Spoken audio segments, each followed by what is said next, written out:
everyone. Welcome to the Zest, the official podcast of Orange Coast Magazine. I'm Chelsea Ranieri, and today we're sitting down with a skateboarder and stuntman who helped define a generation of chaotic, fearless entertainment. He started getting sponsored by skate shops as a teen and went from filming skate videos with stunts and pranks for Big Brother, a skateboard magazine, to becoming one of the breakout stars of MTV's cultural phenomenon, Jackass. From dodging charging bulls to building businesses, he's turned risk-taking into a lasting career and a brand. Please welcome skateboarder, actor, stunt performer, and entrepreneur, Jason "Wee-Man" Acuña.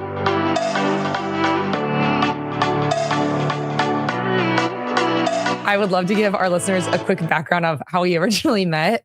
So I've talked about this briefly on the podcast, but back in 2020, my husband and I were moving out of our apartment in Costa Mesa, and you were moving in, but we had no idea. And we were on the patio drinking, as you did during the pandemic. And we heard someone say hello from the front door. And we come to the front, and I was like, no way is Wee-Man at our door right now. And we gave you a tour, and it was so cool to get to meet you. And I've told everybody that I know since. So I'm happy that we have that in common. Like, that was literally one of my favorite apartments I've ever lived in. Oh, no worries. I wouldn't say it was one of my favorite apartments, but it was a cool one. It was one that got me out of LA right in the middle of pandemic and then to OC. So and the walkability was so cool. Nice. Oh yeah. Everything open was nice. So definitely. Yep. Okay. Well, the beginning of your story, you were born in an army field hospital in Italy after your parents met in Germany, which is where your dad was stationed. So how did your family make their way out to California? My dad's originally from LA. Nice. Yeah. So then when he was like 17, my grandpa had enough of him and, dropped him off at the army recruiting station and said, it's your turn to deal with him. And so my dad got put in the army, and he wasn't old. He was 17, so he wasn't old enough to go to Vietnam during this time. So they sent him to Germany to watch over the Olympics. So the Olympics were in Munich during that time. Yeah, in 72. And so that's where my mom's from. She's from Munich, Germany. And then that's where they met. No way. So, yeah. And I've then been to Munich. It's pretty cool. You've never been to Munich? Oh, I've been actually. I've been. It was great. Munich's so beautiful. I love Munich's one of my favorite places in Germany. Yeah, it's insane. That's so cool that they met. Like, how nice that he got to be there for the Olympics. Yeah. I don't know if he watched it much or what he did, but he was there. Yeah, very cool. Well, you started getting sponsored by local skate shops at just 14 years old. So what first drew you to skating, and what were those early days like?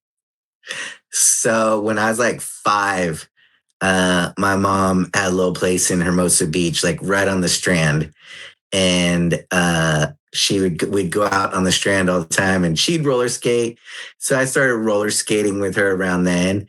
And then when I was like about 9, I was like, I don't want to roller skate anymore. I like saw people skateboarding, and I go, I want to skateboard. And she's like, all right. And so like one Christmas or one birthday, I got a skateboard, and then I never put it down after that. I was like, what's that? Oh, what was it like getting sponsored at 14? Like, that first sponsorship must have felt so great. It was pretty cool because, me and my friends were just out skating every day, all the time, reading magazines, watching the videos. So we'd go out and try to implement what everyone was doing then. And then companies started noticing us, out and about, and, was like, hey, you want to write our stuff? You want to write? And I was like, yeah, sure. Like, free stuff. Of course. Yeah. So cool. Okay. Yeah. So I read that in high school, you turned in like a Jackass style video as a senior project, and you got an A. So looking back, that kind of the first hint that like entertaining people could be just as big for you as skating. I didn't really think about it at first, because it was kind of like how Jackass even started. Like, we would do skate stuff and Jackass stuff, and that's kind of what a buddy of mine what we did is he had a video camera. We just go out and film stupid stuff, but also film our skating. So it was just fun stuff that we did, and I didn't really think, I was never I was more a daydreamer where I never even thought like, oh, I better focus on like my future or whatever and stuff like that. I was like living day by day. Yeah. Well, I mean, it worked So out. I mean, so you worked as the subscription manager for Big Brother magazine while filming skating and stunt clips, as you mentioned. So, for listeners who aren't familiar with that magazine, can you talk a bit about the role that it played at the skate industry at that time? yeah, so this company called World Industries was kind of like an against the grain skateboard company. It wasn't so corporate. It was owned by this skater guy named Steve Rocco. And he wanted to just make ads that he wanted to do whatever he wanted in the ad. And these magazines were telling him, no, you can't do that. You can't do that. And he decided, like, why am I spending money to do advertisement for these guys when I can just make my own magazine and do the ads the way I want and make the magazine? So he started it that way. And it's pretty much, it was like Jackass of skateboarding as a magazine. So No way. Yeah, when I yeah, was and researching then you, and yeah, it lasted forever. And then skateboarding kind of had a weird skateboarding goes through like waves every 10 years or so. And went through this one where it was kind of like nobody knew where it was at in the world. And though Steve sold the magazine to Larry Flint. So Larry Flint took the magazine over. And, who's Larry Flint? because he knew it could be as wild as he wanted to be and still be in the skateboard industry. Got it. Wait, who is Larry Flint? You don't know who Larry Flint is? I don't. He had like Penthouse. He had all the like super X-rated like magazines. He was the magazine guy for that. So Got it. Oh, he Flint's bought the magazine. Publications. Yeah, there's a whole Shut up. documentary on him. No way. Okay, I'm gonna have to watch Yeah, that. I had no idea. yeah, yeah. Okay, so how did the nickname Wee Man come about? Because I heard it was kind of tied to your time at Big Brother. Yeah, well, no, it's before that. This is kind of like right when I started getting sponsored. So the company World Industries, when it first started, it was right down the street from my house. And it was one of the companies I loved get like stuff from. And me and my buddy would go there, just to like see like, hey, can we get free stuff, And Steve's brother, Sal, worked in the warehouse. And anytime we came by there, he was like, hey, everybody, Wee Man's here. Wee Man's here. So then it stuck and everybody just started calling me Wee Man then. So Did you it's like it crazy from that it was affiliated with the brother who then started the magazine. Then the magazine found out and then it went to print. And then the magazine turned into Jackass. So yeah, it was all like it was a set puzzle piece trail that I never knew what was going on and just Yeah. went with it. That's so cool. How did you get Yeah. connected with Brandon Bam Margera? So at Big Brother, we did videos, which is like Jackass, which was skateboarding and Jackass bits.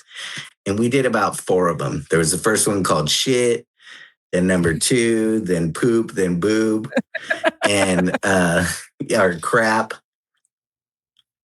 And so we were doing those videos. And at the same time, Brandon and Dunn and Novak and Bam, they were all doing the CKY videos, which was exactly the same thing. And Jeff Tremaine goes, well, why don't we collaborate and, make something bigger together? And that's when all of us met, was through the collaboration. So like Chris and I and Dave, we were all doing the Big Brother stuff, during the video days and all that. Steve-O didn't come on until we started filming Jackass. Bam and those guys were already doing it. So then when we all like did it, it's when it like fully collaborated. Did you guys like immediately mesh together? Were you like, oh, these guys are great? Oh yeah. No, we knew each other. Just, they knew our videos. We knew their videos. So it's kind of like, you watch something over and over, you already feel comfortable. You know what they're all about. So Yeah, yeah, it was like totally. meeting another team, but then like, oh, our teams are going to collaborate. Yeah. So So cool. I read that MTV and Comedy Central were fighting over the rights for Jackass. Did you have like an idea at that time of how big this was going to get? no, because we didn't at all. But what even made it worse for us to not know was Jeff, Knox, and Spike. Actually, their first meeting was at HBO. And HBO, it was two ladies involved in the thing. And they said, hell no, I don't know why you even brought us this crap. This will never be on the air. And then they said, oh man, what did we, maybe this isn't right. But then somehow, MTV and Comedy Central got it, and they were both like, yes, this is awesome. We want this. No way. Oh my God. HBO blew it. Yeah, I always wonder if those ladies ever told anybody else in the office. And then the office people are like, you guys blew it on, like whatever happened to them down the road. Yeah, literally. And okay, I didn't know that Jackass was only 3 seasons long. It aired from 2000 to 2002. And then you guys made 4 movies. So do you have any like favorite behind the scenes moments? I'm sure there's so many, but if there's there's so many. We used to go all over the country and be in hotels. But our most footage came out of Orlando, Florida. And we always stayed at this one hotel, which even later, even after filming like a bunch of times, I'd go back and my buddies were like, oh, we got this hotel down the street. And they didn't know it was the one we film at. And I knew the manager and they're like, oh my God, you came back. But yeah, Orlando, Florida was one of our best times, like from the series and through the movies. Like we have so much footage from there. Like we have cover footage, like the hot tub jacuzzi thing where it's all of us sitting in it and Knoxville's holding the toaster. That's at the hotel. The Valentine where we get punched in the face is the hotel. The balls, we went in all the rooms and slid across and stuff. So yeah. Oh my God. Yeah. I think one of my favorite ones is the hand, the high five one. Well, that was done right in our offices right here in Burbank. No way. Yeah. I was just right in the office. Everybody goes, oh, yeah, come down. We have an office meeting. Dude, you played it off so well, too. I would not be able to like hold in the laughter of the anticipation of that happening. Oh, I knew we were going to get, like, especially Bam. I was like, oh, we're smoking this dude.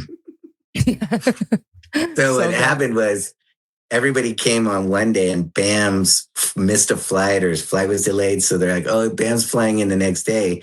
And that's when we got to like plan it better. We're like, oh, we're going to put flour on it and antique him. We're going to step it up. So good. I love that. Yeah, it worked out a lot better. Yeah. Well, some of your additional stunts, you've been glued to a friend, charging bulls, giant fish laps, parachutes with huge fans. Was there ever a moment in the middle of it where you realized like the reality of the risk? Like no injuries?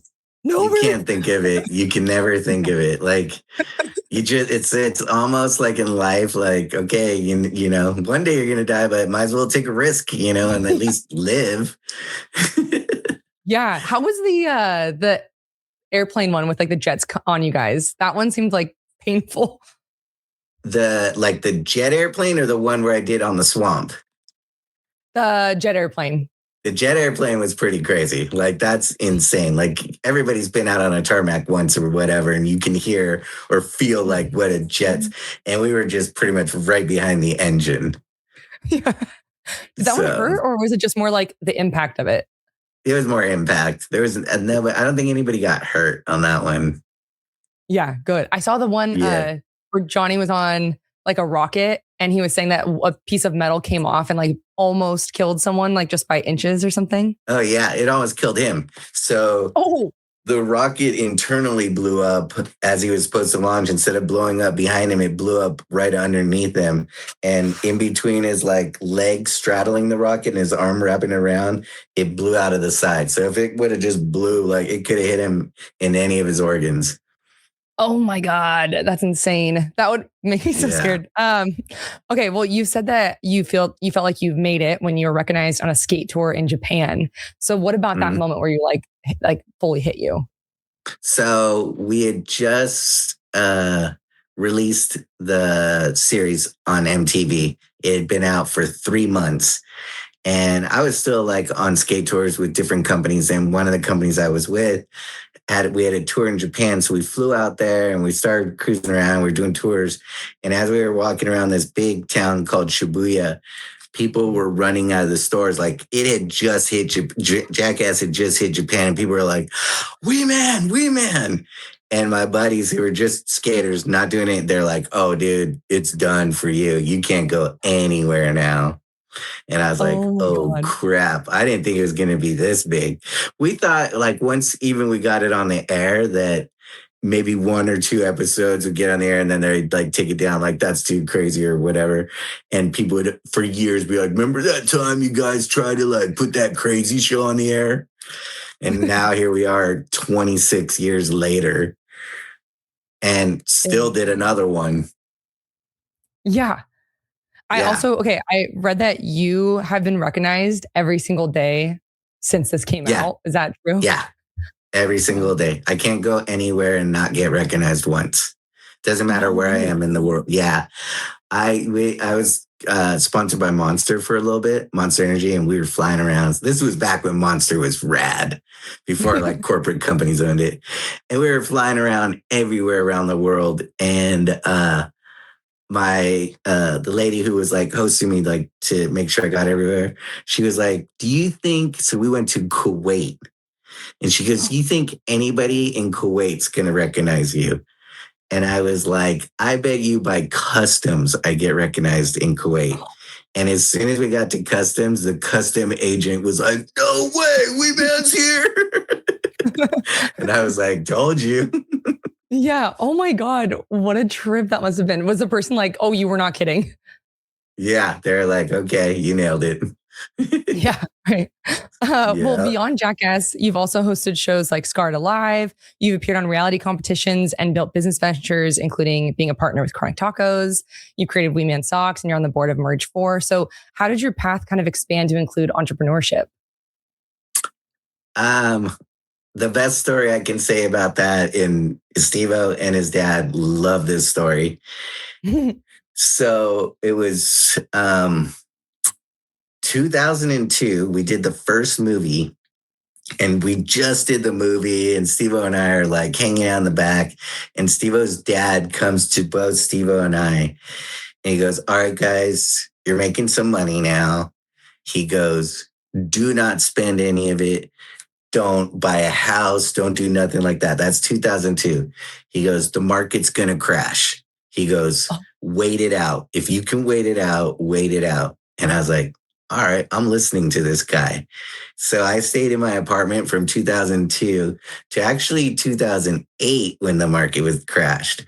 And I was like, "Okay, there it is. He said it." Like I waited, and then I bought my first house. Actually, I bought my second house, but I was pretty much same time.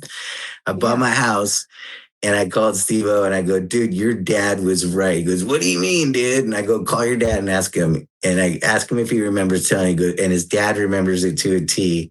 And he goes, "At least one of you listened to me." Yeah. Yeah. And so Wow. then So after that, smart. I was just like, "Yeah, I should." I didn't think we'd ever make a movie again. And I'm like, maybe I should take this money I have and start making investments and doing things so they could go forever, you know? Mhm. So Oh, sorry. it's Okay. just I also from, love Chronic Tacos. yeah, Yeah. everybody I does, remember. especially around here in Orange, where it's from. Yeah. And it's an So, international company. I had no idea until I interviewed yeah. the owner. Yeah. Yeah, So we're cool. all the way in Japan. We're in Canada, Hawaii, all over the United States. So So good. Well, you also own an event space and productions like Dateline NBC shoot there. So how did this come about? same buddy, Randy Weiner. We said we found this guy that needed a little help with his event space, and he came to me and said, "Hey, you want to partner up and go?" And we're like, "Yeah, let's do this." And actually, right before Dateline NBC started recording there, one of our first events was a Banksy art show. And yeah, it was right here in Costa Mesa. It was this, we found this group of people who owned original pieces from Banksy collaborated together, and they did different tours, and they found our event space, and they're like, "Hey, we would love to do an art show there. What do you guys think?" And we're like, "Hell yeah, I love Banksy. Like, let's do this."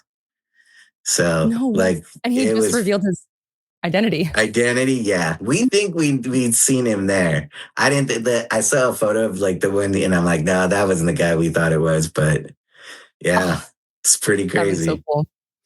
Well, Yeah, is there anything that you would like to shout out for listeners to keep an eye out for when this comes out, which will be in like summertime or anytime later this year? yeah. June 26th, Jackass 5 is released. We just finished shooting it. It's another banger. It's gonna be big. Oh, Yeah, even the intro alone is gonna freak people out. So be ready for that's saying a it. lot. What's up?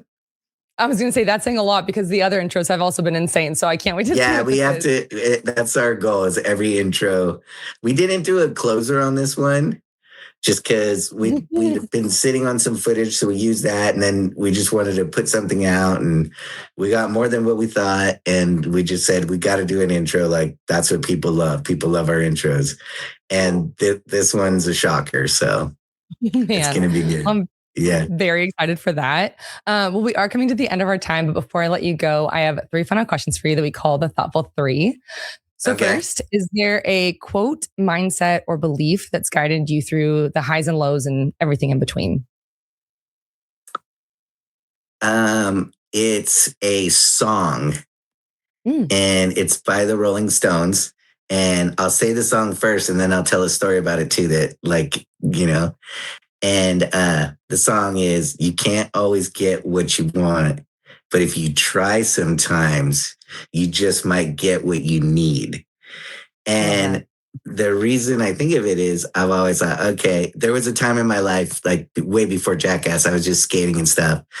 And I figured out if I could live on $5 a day alone, I think I can get by. Like if I could eat cheap, do whatever, have a place over my head, and at least have fun, but I could get by. So I was living like that for a little bit of time in life.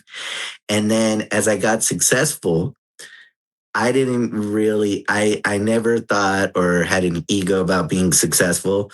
So I always thought, okay, always, be true to who you are. Always be yourself. Don't let anything change you. I would still Mhm. skate, still do my thing. I don't, nothing changes me. And I would always have people come up, and one guy came up and he's like, "Wait, I was at a car dealership, like getting my car repaired or whatever." Mhm. He's like, "Wait, man, I need to know, like, what do you need to do? Like, I'm tired of being in my job. And I stopped him right there, and I'm like, first thing I'm going to tell you is your mindset. Like, you're not even going to be successful if this is how you're coming into life like this. You're just going to cause more problems for yourself." And then I told him the Rolling Stones song, and he didn't really get it, but I was like, you know what? I don't know if this guy will ever get it, but hopefully at least I put it in his brain that one day it clicks and he's like, oh, I see what he's saying, Yeah.